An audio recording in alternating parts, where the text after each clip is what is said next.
এটা কি আপনার প্রথম বিয়ে? জি বর্তমানে কোনো গার্লফ্রেন্ড আছে? না, কেন ছিল না? আমি কখনো কোনো প্রেম করিনি। তাই কেন প্রেম করেন? আপনি আমাকে এতগুলো প্রশ্ন করছেন কেন? কারণ আপনি কানাডা থাকেন, অথচ আপনার গার্লফ্রেন্ড নেই, কখনো প্রেমও করেননি। ব্যাপারটা কেমন অস্বাভাবিক না? অস্বাভাবিক না, আমি প্রেম করিনি কারণ আমি প্রেম করার মতো কাউকে খুঁজে পাইনি। তাই কারণ আমি পড়াশোনা নিয়ে ব্যস্ত ছিলাম, আর আমি সব সময় চাইতাম আমার সব ভালোবাসা জমা থাকুক আমার ওয়াইফের জন্য। শুনতে একটু ওল্ড স্কুল লাগলেও আমি এমনই। তা আপনি কি আসলে কানাডা থাকেন? না আপা, আমি আন্দরকিল্লা থাকি। আমার সাথে একদম ফাইজলামি করবেন না।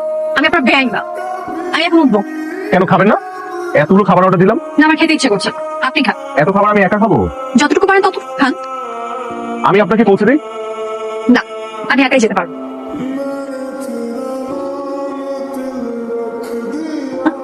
রাত কটা বাজে সে খেয়াল আছে?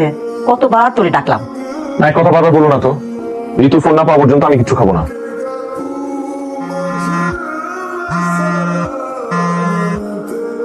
কি ব্যাপার, এত রাতে ফোন দিলেন যে? অনেক রাত হয়ে গেছে না? সরি, আসলে আপনার তো ফোন দেওয়ার কথা ছিল। আচ্ছা এবার বলুন, হ্যাঁ নাকি না? কিসের হ্যাঁ না? মানে আমাকে বিয়ে করবেন কিনা? একদিনে কারোর সাথে দেখা করে কয়েক মিনিট কথা বলে কি বোঝা যায় যে সে কেমন মানুষ? আমার আপনার সাথে আরো দেখা করতে হবে, আপনাকে বোঝার জন্য, আপনাকে জানার জন্য। আচ্ছা তাহলে কাল দেখা করি। সম্ভব না। চলেন, আমি এখন রাখবো, আমাকে ঘুমাতে হবে। এক্সকিউজ মি, ঢাকা মেডিকেল কলেজের মেন্টাল হেলথ ডিপার্টমেন্টটা কোন দিকে?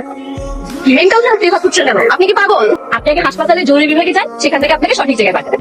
জরুরি বিভাগে না, আপনি বরং পাবনায় চলে যান, কারণ আপনার চিকিৎসা ঢাকায় সম্ভব। ওনার নাম মেঘ, উনি কানাডায় থাকেন। আমাদের মধ্যে বিয়ের কথাবার্তা চলছে। আসলে আপনারা বিয়ে করতেছেন?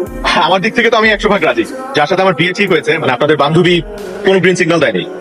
আপনারা তো ক্লাস করে আসছেন, নিশ্চয়ই ক্ষুধার্ত। চলেন কোথাও বসে কিছু খাই। হ্যাঁ ভাইয়া চলে।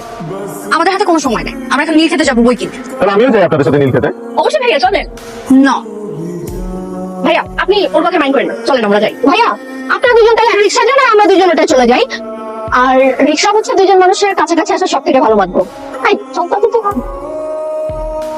কাল ঘটক বাসায় ফোন করে বললো আপনি নাকি আমাকে বিয়ে করবেন বলে ফাইনাল ডিসিশন নিয়েছেন। কারণটা কি জানতে পারি?